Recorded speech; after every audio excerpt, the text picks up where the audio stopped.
حي على الفلاح.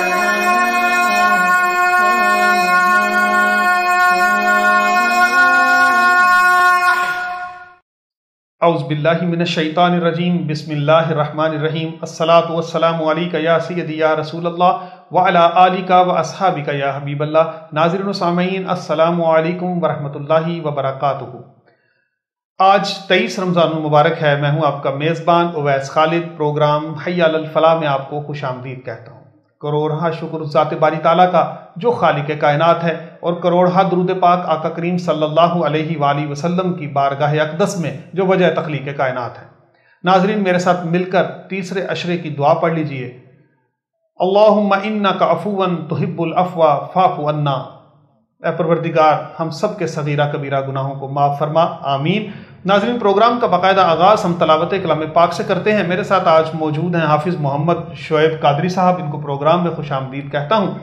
آئیے ان سے تلاوت کلام پاک سماعت کرتے ہیں۔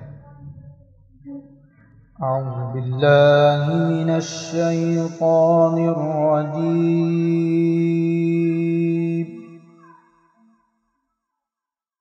بسم اللہ الرحمن الرحیم۔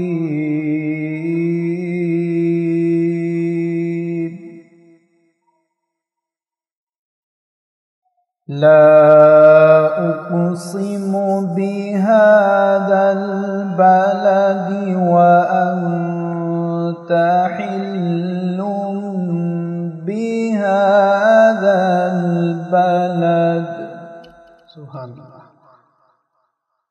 ووالد وما ولد لقد خلقنا الإنسان في كبد۔ اللہ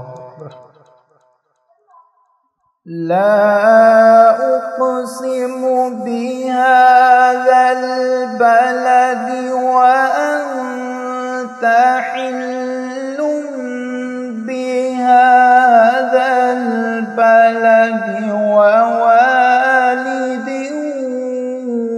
وما ولد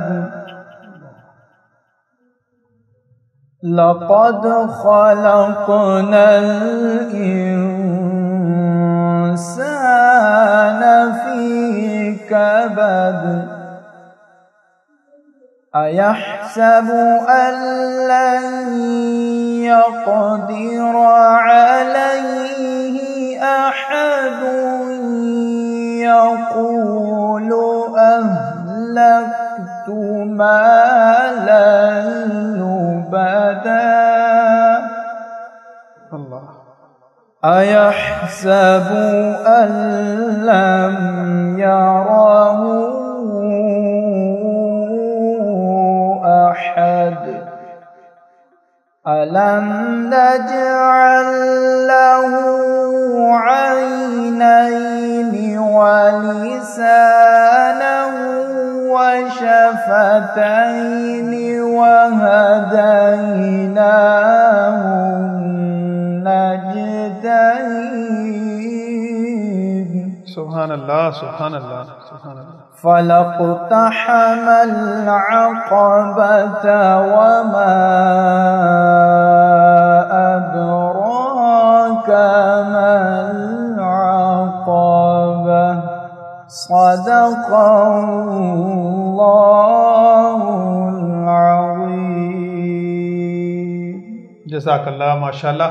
جی ناظرین، آپ حافظ محمد شعیب قادری صاحب سے بہت خوبصورت تلاوت سماعت کر رہے تھے۔ آئیے اب ہم نعت رسول مقبول صلی اللہ علیہ وآلہ وسلم سنتے ہیں۔ میرے ساتھ اس وقت موجود ہیں بہت ہی معروف ثنا خوان محترم جناب عاطف رضا قادری صاحب۔ میں ان کو پروگرام میں خوش آمدید کہتا ہوں۔ گاہے بگاہے یہ ہمارے پروگرام میں آ کر ہمیں عزت بخشتے رہتے ہیں، آج بھی ہمارے ساتھ موجود ہیں۔ آئیے ان کی خوبصورت آواز میں نعت رسول مقبول صلی اللہ علیہ وآلہ وسلم سنتے ہیں۔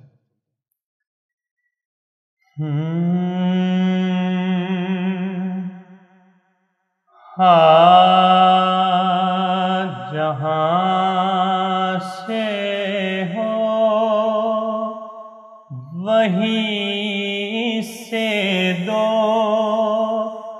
صدا سرکار سنتے ہیں. سبحان اللہ، ماشاء اللہ.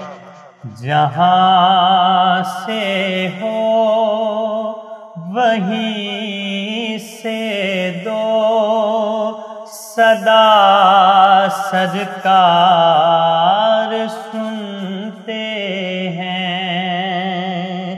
سرے آئینہ سنتے ہیں. سرے آئینہ سنتے ہیں. پس دیوار سنتے ہیں. جہاں سے ہو وہیں سے دو صدا سرکار سنتے ہیں. میرا ہر سانس ان کی آہٹوں کے ساتھ چلتا ہے. میرا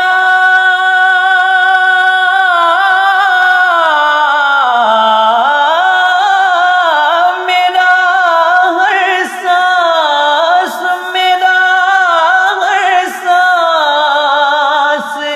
ان کی آہٹوں کے ساتھ چلتا ہے. میرے دل کے دھڑکنے کی بھی وہ رفتار سنتے ہیں. میرے دل کے دھڑکنے کی بھی وہ رفتار سنتے ہیں. سرے آئینہ سنتے ہیں. پس دیوار سنتے ہیں. جہاں بھی ہو کھڑے رہتے ہیں اہل تخت بھی دہلیز پر کی.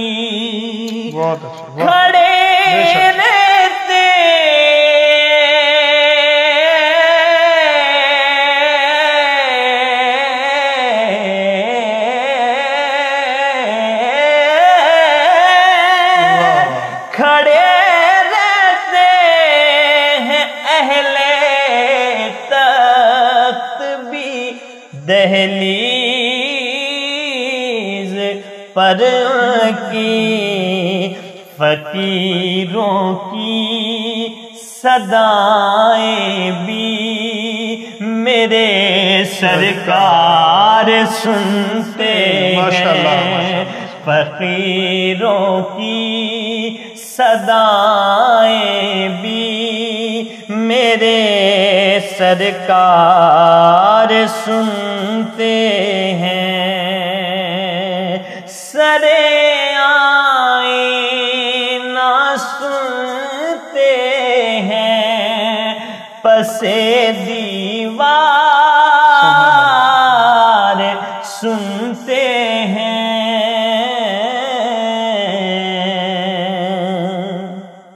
سبحان اللہ. اور میں صدقے جاؤں ان کی رحمت للعالمین کے. میرے آقا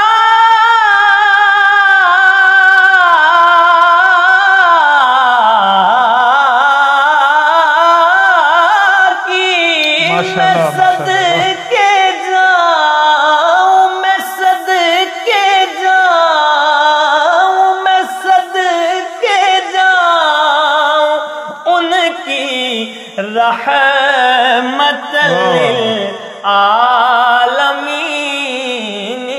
کے وما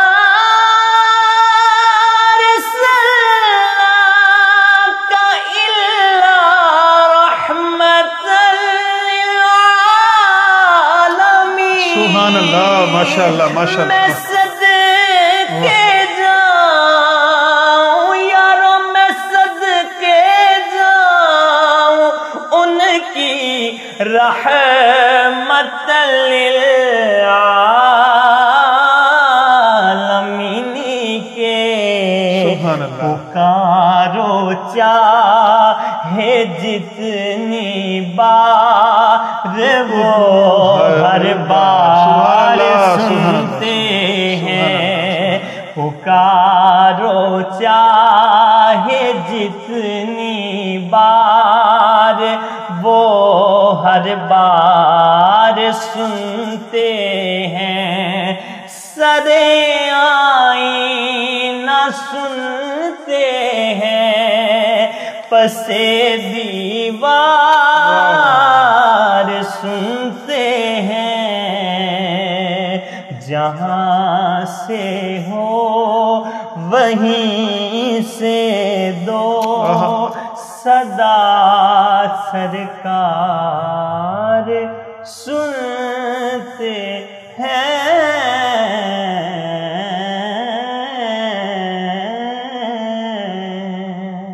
سبحان اللہ، ماشاء اللہ ماشاء اللہ. جی ناظرین، آپ بہت خوبصورت کلام، بہت خوبصورت آواز میں سماعت کر رہے تھے. ناظرین، ایک چھوٹا سا وقفہ لیتے ہیں. وقفے کے بعد ہم دوبارہ حاضر ہوں گے اور علامہ صاحب سے آج کے موضوع پر ہم گفتگو کریں گے. ہمارے ساتھ رہیے گا. خوشخبری، آپ کے شہر چونڈا میں پہلی بار سروس فیملی شوز چونڈا پر رمضان آفر 10% ڈسکاؤنٹ. ہمارے ہاں ہر قسم کی لیڈیز اور جینٹس ورائٹی دستیاب ہے. پشاوری چپل، جینٹس شوز، لیڈیز چپل، سینڈل، نیز بچوں کی بھی تمام ورائٹی دستیاب ہے. اسکول شوز، سینڈل وغیرہ. ایڈریس نزد حبیب بینک چونڈا. پروپرائٹر حافظ بابر. رابطہ نمبر 031273666973 034463300142. دلکش سیٹنگ، بااخلاق سٹاف. جی ناظرین، وقفے کے بعد آپ کو دوبارہ خوش آمدید کہتے ہیں. میرے ساتھ موجود ہیں حضرت علامہ محمد عدنان عطاری قادری صاحب. میں ان کو خوش آمدید کہتا ہوں. یہ روزانہ کی طرح بہت خوبصورت گفتگو فرماتے ہیں. روزانہ ہمیں ایک نئے موضوع پر اللہ تبارک و تعالیٰ کے فضل و کرم سے ہماری معلومات میں اضافہ کرتے ہیں، ہماری اصلاح کرتے ہیں. اللہ تبارک و تعالیٰ ان کی کوشش و کاوش کو قبول فرمائے، ان کو سلامت رکھے. آج ناظرین ہمارا موضوع جو ہے وہ بڑا منفرد قسم کا ہے. آج ہم پیران اسلام، پیروں کے بارے میں بات کریں گے، اولیاء کرام کے بارے میں بات کریں گے، اور ہم دیکھیں گے کہ اصل میں جو پیر ہیں، جو راہبر ہیں، ان کی نشانیاں کیا ہیں. اور یہ جو جھوٹے پیر اور جو ہمارے معاشرے میں آ کر ایک ناسور کی شکل اختیار کر چکے ہیں، جو لوگوں کے عقائد کو خراب کرتے ہیں، آج ہم ان کی کچھ نشانیاں بھی دیکھیں گے، ان کے بارے میں بھی بات کریں گے. علامہ صاحب، میں سب سے پہلے آپ سے پوچھنا چاہوں گا، کرامت کسے کہتے ہیں؟ کرامت کا ثبوت کیا قرآن میں بھی ہے؟ اس کے بارے میں آپ کیا کہیں؟ الحمدللہ رب العالمین والصلاة والسلام علی سید الانبیاء والمرسلین. اما بعد فاعوذ باللہ من الشیطان الرجیم. بسم اللہ الرحمن الرحیم. الصلاة والسلام علیکہ یا رسول اللہ وعلی آلہ واصحابہ یا حبیب اللہ. اللہ رب العزت کے نیک بندے مومنین سے وہ بات کہ جو خلاف عادت صادر ہو اسے کرامت شریعت میں کہا جاتا ہے. اور کرامت کا جو ثبوت ہے وہ اللہ کے قرآن سے بارہا ثابت ہے. اگر آپ 19واں پارہ کھول کے دیکھیں تو 19ویں پارے کے اندر حضرت سلیمان علیہ السلام کا واقعہ ملتا ہے. جب ہدہد نے آ کے آپ کو کہا تھا کہ میں ایک ایسی سلطنت سے ہو کے آیا ہوں کہ جہاں پہ ایک عورت بادشاہی کرتی ہے، ملکہ بلقیس، ملک سبا کی. تو اس وقت آپ نے وہاں جب اس نے تخت کی ایک بات کی تھی، وہ تخت بڑا ہی وزنی ہے، تو بڑے 40 ہاتھ لمبا ہے، گز لمبا ہے یا چوڑا ہے، یا اس کے علاوہ بڑا وزنی اور ہیرے جواہرات سے سجا ہوا، کمروں میں بند سپاہی تالے لگے ہوئے، ویسے بھی ہزاروں میل دور، جی ویسے بھی، اور 6 مہینے کی مسافت. اللہ اکبر. 6 مہینے کی مسافت تھی۔ اب وہاں پہ سلیمان علیہ السلام نے کہا تھا کوئی ہے جو اس تخت کو جلدی لے کے آئے اس کے آنے سے پہلے، کیونکہ وہ وہاں سے چل پڑی تھی۔ تو وہاں پہ قال عفریت من الجن انا آتیک بہ قبل ان تقوم من مقامک وانی علیہ لقوی امین۔ تو جو جنوں کا سردار تھا وہ کہنے لگا کہ مجھے اللہ نے اتنی طاقت دی ہے آپ کے وسیلے سے کہ میں آپ کی یہ مجلس ختم ہونے سے پہلے نا میں اس تخت کو آپ کی بارگاہ میں لے آؤں۔ حضرت سلیمان علیہ السلام نے فرمایا اس سے پہلے چاہیے۔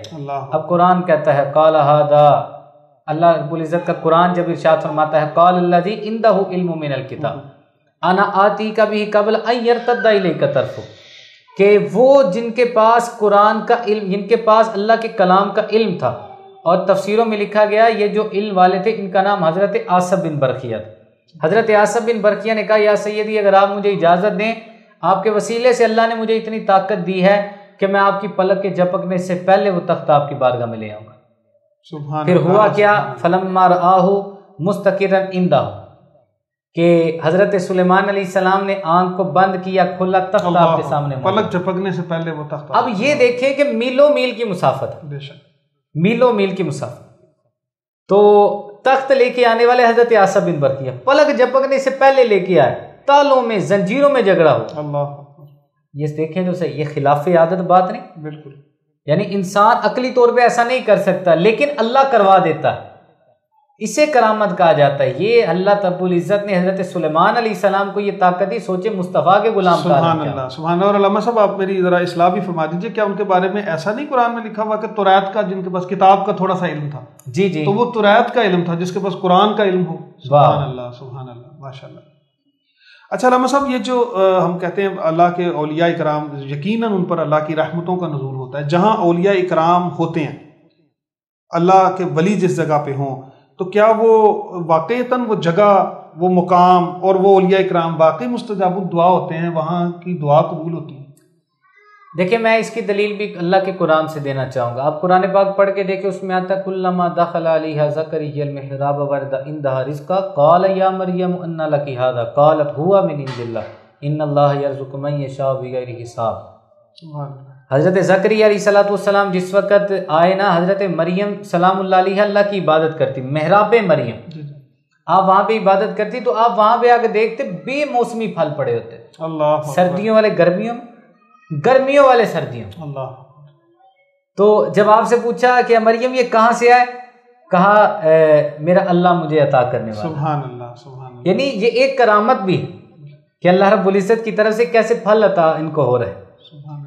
اور جس وقت حضرت مریم وہاں سے چلی گئی تو حضرت قرآن کہتا ہے کہ ہنالک دعا زکریا ربہ، اللہ، زکریا علیہ السلام نے اس جگہ پہ دعا کے لیے ہاتھ اٹھائے۔ سبحان اللہ، سبحان اللہ۔ زکریا علیہ السلام اللہ کے نبی ہیں، افضل ہیں حضرت مریم سے سلام اللہ علیہ، لیکن دعا وہاں کرنا مقصود تھا تعلیم امت کے لیے کہ لوگوں کو پتہ چلے۔ حالانکہ اللہ کے نبی کی دعا تو قبول ہی قبول، دعا کی کیا، ربی حب لی من لدنک ذریۃ طیبہ انک سمیع، والا تو دعا سننے والا ہے، مجھے ایک ستھرا بیٹا عطا فرما۔ سبحان اللہ، سبحان۔ پھر کیا ہوا، اللہ نے دعا قبول کی، اللہ نے یحییٰ علیہ السلام جیسا بیٹا عطا کیا۔ تو پتہ چلا جس جگہ پہ تھوڑی دیر کے لیے اللہ کے ولی بیٹھ جائیں اس جگہ پہ دعا قبول ہوتی ہے، تو جس جگہ پہ اللہ کے ولی قیامت تک لیٹ جائے وہاں پہ دعا کیوں نہیں قبول ہوتی؟ سبحان اللہ، سبحان اللہ، بے شک اللہ کے ولی قیامت تک جہاں پہ اولیاء اکرام کے مزارات پر جا کر اللہ تبارک و تعالیٰ سے ان کے وسیلے سے دعا کی جائے، اللہ قبول فرماتا ہے۔ سبحان اللہ، کیونکہ وہ ایک اللہ کے نور کا مظہر ہے چیزیں۔ آپ دیکھیں نا حضور داتا صاحب رحمۃ اللہ تعالیٰ علیہ کے بارے میں خواجہ معین الدین چشتی علیہ رحمہ نے کیا کہا تھا، گنج بخش فیض عالم مظہر نور خدا، نا کی سارا پیر کامل کاملہ رہنما، کہ یہ وہ ہستی ہیں جو کم لوگ ہیں ان کے لیے بھی پیر ہیں، ان کے لیے مرشد ہیں، اور جو بڑے کامل لوگ ہیں ان کے بھی رہنما ہے یہ، اور ان کا فیض یعنی ان کا فیض جو ہے یہ پورے عالم میں پھیلا ہوا، اور یہ اللہ کے نور کا مظہر ہوتے ہیں مزارات اولیاء۔ اس لیے ہمیں اللہ کے ولیوں کے بارے میں اپنے عقیدے کو درست، اور میں مزارات کے حوالے سے ایک بات کرنا چاہتا ہوں، مزارات پہ جو غیر شرعی حرکات ہوتی ہیں ان کا اہل سنت سے کسی قسم کا کوئی تعلق نہیں۔ بے شک، بے شک، بے شک، وہ خرافات اور بدعات، بالکل بالکل ایسا۔ اہل سنت نہیں کہتی عورتیں مزارات پہ جائیں، اہل سنت نہیں کہتے کہ یہ لوگ اس طرح وہاں پہ ڈول بجائے جائیں، فلاں کام، اور سجدے جیسے سجدوں کے بارے میں سجدے کیے جائیں، بالکل یہ قطعاً حرام. یہ اللہ کے نور کا مظہر ہے، ان کے وسیلے سے جا کے دعا کی جائے، بے شک اور اللہ قبول فرماتا ہے. بے شک. اچھا علامہ صاحب یہ بتائیں کہ یہ پیر کے لیے اصل میں شرائط کیا ہیں؟ جی، پیر کے لیے بہار شریعت کے اندر مفتی امجد علی اعظمی علیہ رحمہ نے جو پیر کی شرائط کو بیان کیا نا، وہ یہ ہے کہ سب سے پہلی شرط تو یہ ہے کہ وہ صحیح العقیدہ سنی ہو، صحیح، اس کا عقیدہ صحیح ہونا چاہیے. اور دوسری، اس کے پاس اپنی ضروریات کو نکالنے کے لیے ضروریات کے مسائل کو، یعنی اتنی استطاعت رکھتا ہو کہ اپنی ضروریات کے مسائل کتابوں سے نکال سکے. اور تیسری بات کہ وہ فاسق معلن نہ ہو، یعنی باعمل ہو، حضور علیہ السلام کی ہر سنت پہ عمل کرتا ہو، فاسق معلن نہ ہو، اعلانیہ گناہ نہ کرتا ہو. اور چوتھی بات، اس کا سلسلہ طریقت حضور علیہ السلام سے ملتا ہو. اس طرح آپ نے دیکھا نا شجرے بنے ہوتے ہیں، بزرگوں کے ذریعے سے حضور علیہ السلام تک وہ سلسلہ پہنچتا ہے. تو بات کرنے کا مقصد یہ، اگر یہ 4 شرائط دیکھی رہے نا، بد مذہب پیر نہیں ہو سکتا. جس کا عقیدہ درست نہیں وہ بندہ پیر نہیں. اگر وہ جاہل کو اللہ اپنی ولایت نہیں دیتا، جاہل کو ولایت نہیں مل سکتی. تیسری بات، فاسق، اتنے بڑے ناخن رکھ لیے، بڑے بڑے بال رکھ لیے، تماشا لگانا شروع کر دیا، کپڑے پورے پہننے نہیں، عورتوں سے ملتا گلتا، گانے سنتا رہتا ہے، قوالیوں میں میوزک جو لگے ہوتے ہیں ان کو بڑے شوق سے سنتا رہتا، ایسا بندہ پیر نہیں ہو سکتا. یعنی خلاف شریعت کوئی کام کرنے والا کو پیر ہو ہی نہیں. چوتھی بات، اس کا سلسلہ طریقت جو ہے وہ حضور سے ملتا ہو، یعنی گھر بیٹھے وہ ولایت کا دعویٰ کرتے کہ میں پیر بن گئے، اس کو کسی جگہ سے خلافت بھی ملی. اور اگر میں اس میں نا ایک ضمناً ایک بات کرنا چاہتا ہوں کہ بعض لوگ کہتے ہیں یہ پیری مریدی کا تصور ہے کہاں سے. یہ بیعت کا تصور حضور علیہ السلام کے زمانے، حضور کی بیعت کی ہے صحابہ کرام، سبحان اللہ، بے شک، صحابہ کرام کی بیعت کی ہے تابعین نے، تابعین کی بیعت کی ہے تبع تابعین نے، پھر بزرگوں سے آتے ہوئے.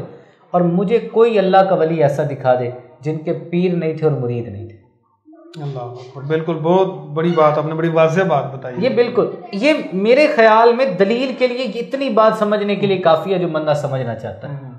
آپ دیکھ لیں حضور داتا گنج بخش شجویری، حضور خواجہ معین الدین چشتی، حضور غوث پاک رحمۃ اللہ تعالی علیہ کو دیکھیں، خواجہ حسن بصری رحمۃ اللہ. آپ ان بزرگوں کو دیکھیں، یہ سارے بزرگ وہ ہیں جن کے سلسلہ طریقت حضور سے ملتے ہیں. سبحان اللہ. یہ انہوں نے مرشد پکڑے، اور یہ مرشد وہ نہیں کہ لوگ سمجھتے ہیں کہ پیسے دے دیے، وہ پیسے والے مرشد نہیں تھے.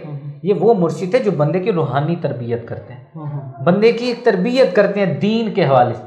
الحمدللہ میں ایک گزارش ضرور کروں گا، کوشش کریں آج کے دور میں کوئی اللہ کے ولی کے دامن سے وابستہ ہو جائیں، ہاتھ میں ہاتھ ضرور دیں، بیعت ضرور کریں. اور آج کے دور میں اگر اللہ کے ولی بہت زیادہ جن کو آپ سمجھیں یہ 4 شرطیں پائی جا رہی ہیں، آپ ان کے مرید ہو جائیں. اور اگر آپ مجھ سے مشورتاً بات کرنا چاہیں تو بات یہ ہے کہ آج کے دور کے اندر ایک واضح بزرگ آپ کے سامنے ہے، حضرت علامہ مولانا ابو بلال محمد الیاس ستار قادری دامت برکات. ایک لاکھوں نوجوان جن کی زیر سایہ جو ہے ماشاءاللہ تربیت بھی حاصل کرتے ہیں، ان کے روحانی ان کو فیض بھی مل رہا، داڑھی ماشاءاللہ رکھی، سنت رسول کے مطابق زندگیاں گزار رہے. مدنی چینل ماشاءاللہ آپ دیکھیں نا اس پہ کس طرح آ کے وہ دین کی دعوت دے رہے، دین کی تبلیغ کر رہے. الحمدللہ اسی طرح ہمارے اور بھی بزرگ ہیں. لیکن بات یہ ہے جس میں یہ 4 شرطیں، پہلے پیر ڈھونڈنے کے لیے یہ 4 شرطیں دیکھیں. جب یہ 4 شرطوں والے پیر تلاش کر لے پھر آنکھیں بند کر لیں، پھر مرشد جو فرمائے نا شریعت کے مطابق اس پہ عمل کرتے رہیں. بس دعا ہے اللہ تعالی ہمیں ان مطلب پیروں سے وابستہ ہونے صحیح جو ہے نسبت ہمیں حاصل اور اللہ ایسے لوگوں سے بچائے جنہوں نے فراڈ کیا. علامہ صاحب میں چاہوں گا مختصراً آپ صرف یہ بتا دیں کہ یہ ان جھوٹے پیروں کا اصل میں علاج کیا ہے. لوگوں کو ان کے پاس جانا چھوڑ دینا چاہیے جو تویز گڈے کرتے ہیں، جو طرح طرح سے لوگوں کی لڑائی جھگڑے اور ان کو بڑے بڑے دعوے کرنے والے ہیں، اور لوگ ضعیف الاعتقادی میں ان کے پاس چلے جاتے ہیں. میں چاہوں گا آپ مختصراً ان کا ذرا رد فرمائیں. حضور اس کا سیدھا سیدھا رد یہی ہے کہ اللہ کے ولیوں سے وابستہ ہو جائیں، ان لوگوں کے جو ہے جانے خود بخود چھوٹ جائیں گے. اللہ کے ولیوں کے پاس چلا جائیں، صحیح علماء کے پاس سے پہلے چلے جائیں، ایسے لوگوں سے خود بخود جان چھوٹ جائے انشاءاللہ. میرے خیال میں تو ان کا علاج ہے ہی یہی، اچھے لوگوں کے پاس جائیں، ان سے تربیت حاصل کریں، ان کو آگے بتائیں آپ لوگ یہ غلط کرتے ہیں، سیدھی بات ان سے کریں تاکہ ان کو پتہ ہو. ہم لوگ تو دنیا کو بیوقوف بنانے چلے تھے، لیکن آج بھی اللہ کے بندے موجود ہیں اصلاح کرنے کے لیے. بے شک. اس لیے اچھے لوگوں کے پاس جائیں، برے لوگوں سے خود بخود چھٹکارا حاصل ہو جائے انشاءاللہ. جی ناظرین، آپ علامہ صاحب کی گفتگو سماعت کر رہے تھے. ناظرین یقیناً صحیح العقیدہ ہونا ایک ایمان کی شرط ہے، ایمان کے لیے بہت ضروری ہے. تو ایسے اولیاء کرام کی مجالس میں بیٹھا کیجیے، ایسے علماء کی صحبت میں بیٹھا کیجیے، اور اس طرح کے جو خرافت زدہ لوگ جو پیری مریدی کا دعویٰ کرتے ہیں ان سے ضرور بچیے. ناظرین، اس دعا کے ساتھ کہ اللہ تبارک و تعالی ہمارے تمام فوت شدگان کی بخشش و مغفرت فرمائے، اللہ تعالیٰ تمام بیماروں کو شفاء کاملہ و عاجلہ عطا فرمائے اور ہمیں اس بلا اور وبا سے نجات عطا فرمائے. ناظرین، ایک چھوٹی سی درخواست کرتا چلوں کہ یوٹیوب کے جو سٹی 5 نیوز کا جو چینل ہے اس کو سبسکرائب ضرور کریں، فیس بک پر سٹی 5 نیوز کے پیج کو ضرور لائک کریں تاکہ ہمارے پروگرام آپ کو بر وقت مل سکیں. ناظرین، کل تک کے لیے اجازت دیجیے، اللہ حافظ. چونٹا سٹی میں پہلی بار فزیو تھراپی کلینک کا آغاز، جہاں فالج، لکوہ، پیدائشی مزوری، پولیو، جام کندھا، اسپورٹس انجری، پٹھوں کا کھچاؤ، مہروں کے مسائل، ہڈیوں اور جوڑوں کا درد، حرام مغز کی چوٹ، بچوں کا پیدائشی پاؤں مڑ جانا اور دیگر بہت سی بیماریوں کا علاج بغیر سرجری اور ادویات کے جدید machinery, ultrasound therapy, heat therapy اور لیزر تھراپی سے کیا جاتا ہے.